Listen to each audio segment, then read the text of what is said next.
My hair is a mess, so that sucks. Um, my house is also a mess, but not as bad. I don't know if you can hear it in the back. My dishwasher is going, so I did start the dishwasher.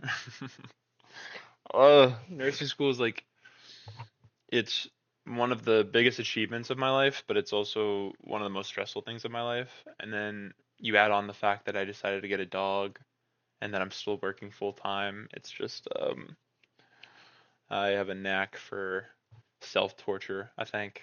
And my hair, I can never get my hair to be right. Anyways, done complaining.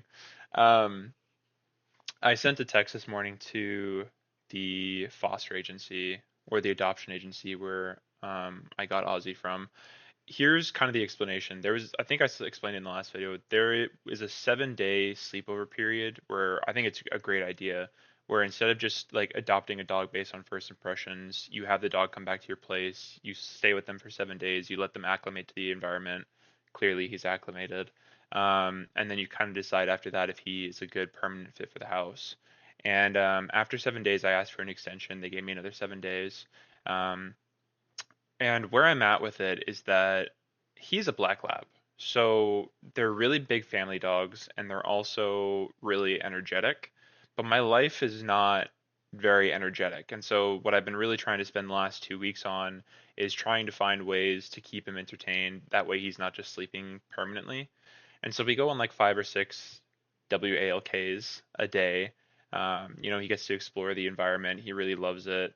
I'm not big on dog parks. I don't like the idea that I don't know any other, like, I don't know what the behavior of other dogs and what they're going to be like, but also I'm not really too sure what his behavior is like. Like, I've only had him for a little bit, so I can't have him go and just run around at those, unfortunately.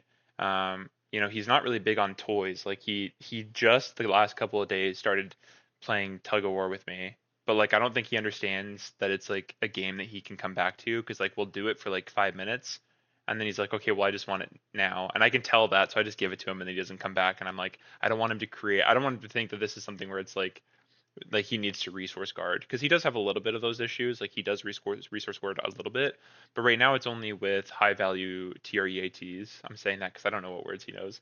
But like Bones, he's a high guarder over Bones.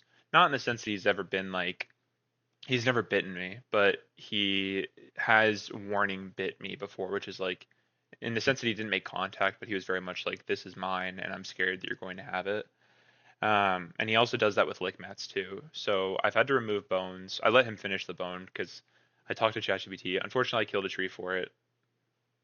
It was worth it though. ChatGPT was like, just let him finish it because if you take it, then it's going to reaffirm this idea for him that he needs to be more protective next time.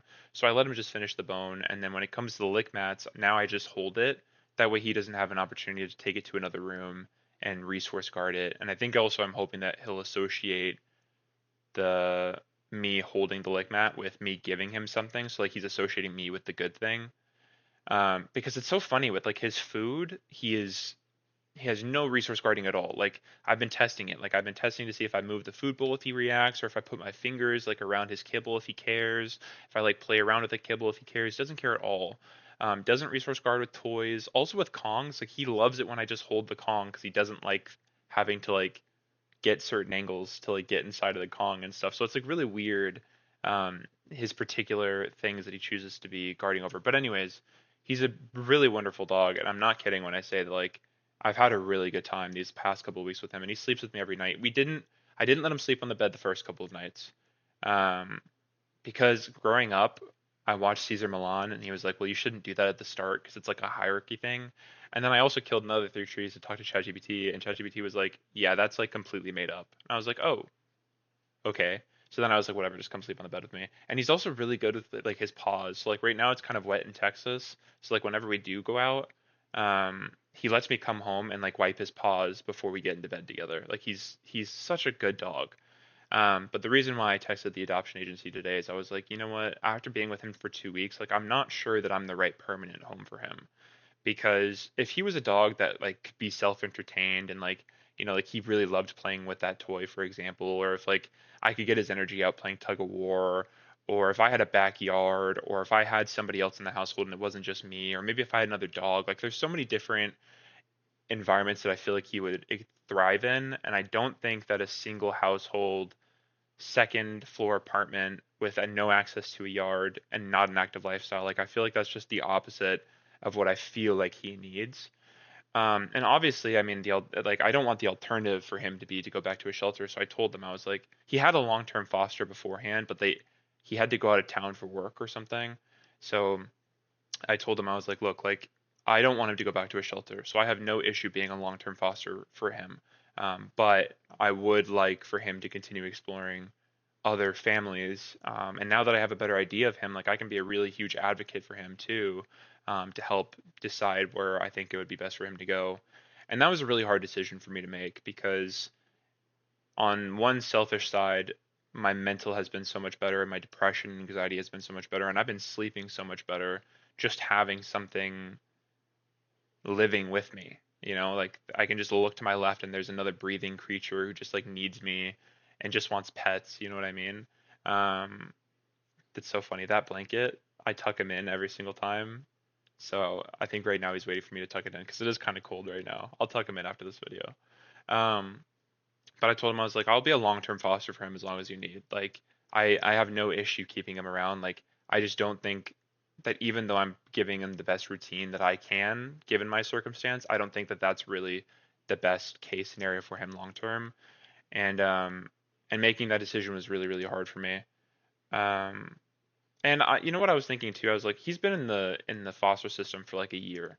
So let's say, for example, like 6 months from now, I'm still fostering him, which by the way, I have no issue with that, and he's still not adopted at that point. Like my bottom line is, I'm not letting him go back to a shelter. Like if I know that whatever lifestyle I'm providing him now is way better than him being in a shelter and being inside of a, you know, they treat him really well at this adoption place, but like you know what I mean? Like it's not he doesn't get to have free roam to a place like this whenever he wants to when he's there. And so I'm not letting him go back to that, but I would like for him to be able to explore other families and other opportunities. Um, so I did send that message today, and I think they're going to try and convince me to keep him. And I get it. I don't know if that's because they just want like an empty bed, or maybe they just think that I'm overthinking it too much, or maybe they don't think that I know him enough because it's only been a couple of weeks. Whatever it is, I've had him now for 2 weeks, and I feel like because I'm a very observant person, and like all that I've been doing is staying at home with him and like trying to figure out what he needs, and I have a great relationship with him. Like we have a great routine now. Like I know him enough to know that I don't think that long term the lifestyle that I'm going to have, at least right now in this period of my life, is one that he's going to enjoy. But maybe I'm wrong. I don't know. I don't know. Maybe it's me overthinking.